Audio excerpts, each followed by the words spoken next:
baffe balyomo basirise. Tukyali wano tuyinza n'okumala wiiki namba nga tukyakola mulimu guno. Ate batufaago wadde kasasiro kati amaze kuba abantu baffe ate nga buli kanakuba muyuwawo batugambako emabega bagenda mujjawo simawo baba mutwalewa naye paka nakati amaze kutta abantu baffe olwokuba bo bali bulungi naye nabo bajja kusafoketinga nga ffe bye tuyitamu nammwe mujja biyitamu mulowooza muli bulungi abantu baffe abafa mulowooza tebatuluma. Tata wali yagulawo obukadde bwa ssente omuwa $5,000 alagewa tulagewa olwokuba mmwe muli mu ssente empitirivu mususse okulya buli kimu mmwe mulowooza ffe tulagewa ffe tugendewa. Obadde bulagajjavu wa gavumenti eno gye tulina kuba ekintu kino badde ng'ekiraba ate abantu bano bagulawo mu poloti bwabwe ebiseera eby'edda nga tebalina ssente. Ssaawa zino nga gavumenti yeyongera kubapika kasasiro ebamutumbizaako waggulu. Abantu bali wansi kasasiro ali waki ali waggulu kati nga bo batadde ku bulamu bw'abantu mu bunkenke era nga kino kibaddewo kibadde baagala naye nyongera okubira gavumenti omulanga sigenda kukoma wano ku lw'obulamu bwa maama wange n'abantu bange bonna nja kuba mukambwe ennyo kulaba nga nfuna obwenkanya. Kasasiro oyo bamuyiwa buli naku balaba ennyumba eziriwo abantu bagula poloti bwabwe mu bulumi obw'ekitalo nga basonza obusente bwabwe mu mbeera ey'ekinaku ne bazimba obuyimba bwabwe abamulala naye Kasasiro atuko mutumbiiza baagale batte abantu baffe. So obulumi bwe tulina n'abantu ne bannanga bafiddwa abantu baabwe batuuse basaasira ne nga tukwate wamu tuwabire gavumenti ya Museveni eno ku lw'obulagajjavu bwetadde mu bantu baffe. Gavumenti eyagalako bere bawanga omuntu yagula $5,000,000 mwa $1,000,000 kitegeeza ebekudondola omuntu oba omuziza mu kyalo omuntu yagulawo emyaka 10 mabega n'agula $5,000,000 kitegeeza abantu wako balina kubanga wakuze $1,400,000 agenda afune wakola ki wagula tosobola nti we nagula $1,000,000 emyaka 10 mabega nakati nja tunda $1,000,000 kitegeeza obanga n'abaana binaza batandise basoma kitegeeza nze obulumi bwange bwonna buli ku gavumenti kuba senga abantu bano yabawa ssente ze baagala senga abantu tebali mu buzibu bwe buti naye omuntu yagula $5,000,000 $7,000,000 mu $1,000,000 ate nga za bbanja kitegeeza oba yagadde muggo bagende nga omubbye bubbi. Mwannyina zibukidde ku nkya ne tuwulira ku leediyo nti Kasasiro yakoze eki yagolomose ne balugamba nti afiiriddemu kwe kudduka okujja wano.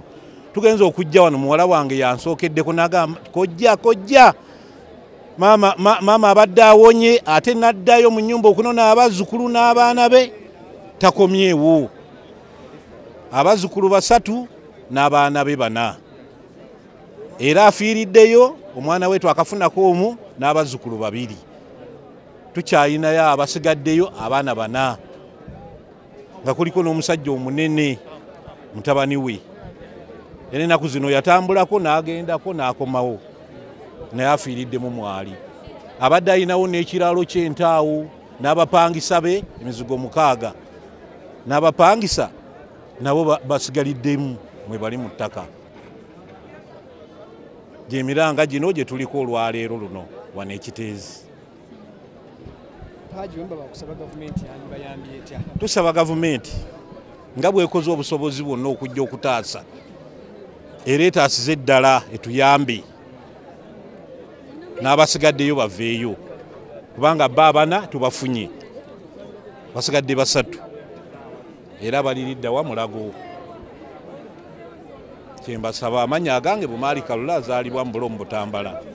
Kyetaagisa kati okulaba nti abantu bali wansi mu ttaka tufune engeri esobola bajjamu era nsaba Katonda nti tufunemuko abavaayo nga balamu kyetwagala okukola ate tulina abapoliisi abamilitary bonna bali wano n'aba-KCCA okulaba nti tuyanguwe mangu okuggyako abantu bali wansi tubabikiza wansi n'ekiddako ejja kuba okulaba nti tufune we tusobola bateeka bali ababaddeyo nga ettaka zibisa ennyumba zaabwe bafune we basobola okubeerayo temporarily ate n'ekirala office ya disaster tulikulaba nti baleetere emmere yesobola bayamba naye ekisinga ky'amakulu tujja kutula wansi ng'abakulembeze ne abalala tulabe nti abantu baffe baleme okufuna what happened again.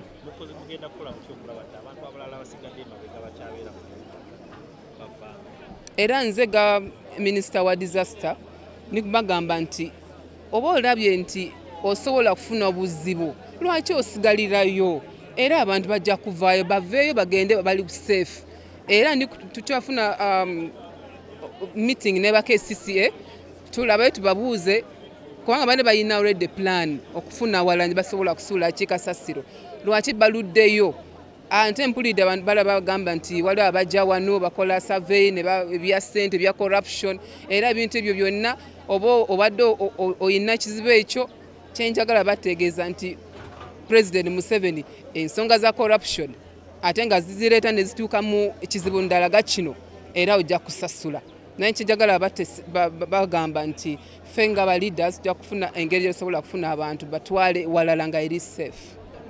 Today police received information at around 6:30 about a rubbish or landslide in Chitezi, and immediately the first team was sent, and when the first team reached here at the site, they couldn't do much.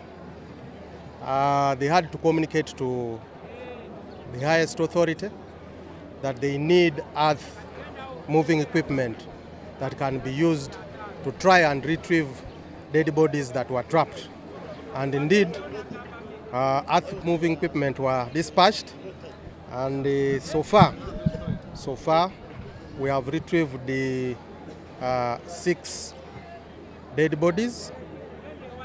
Before us reaching here, the locals had rescued 3 people alive, but we are going to trace them where they are, the various clinics that they were taken to, and we have also rescued 1 dog alive. So far the rescue mission is ongoing. We shall stay here until we see that all the dead bodies are retrieved. In case, and if there is anybody who is still alive, we see that we rescue that person. When are you having the dead bodies? We have taken the dead bodies to City Mortuary, Mulago, for post-mortem, and after that, the relatives will have the liberty to pick them up after the post-mortem has been done.